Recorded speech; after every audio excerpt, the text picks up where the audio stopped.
கண்ணீரோட கலந்த சிரிப்போட வர இவர் ஒரு மரண தண்டனை கைதிங்க.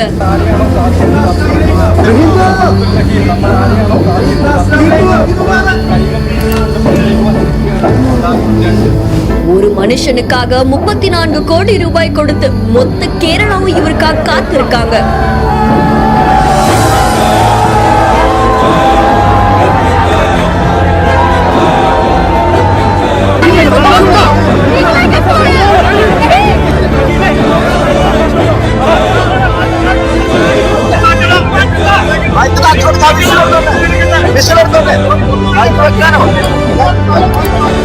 இருபது வருட சிறை வாழ்க்கை, ரத்த பணம், இப்படி மொத்த இந்தியாவையும் திரும்பி பார்க்க வைத்த அப்துல் ரஹீம் யார்?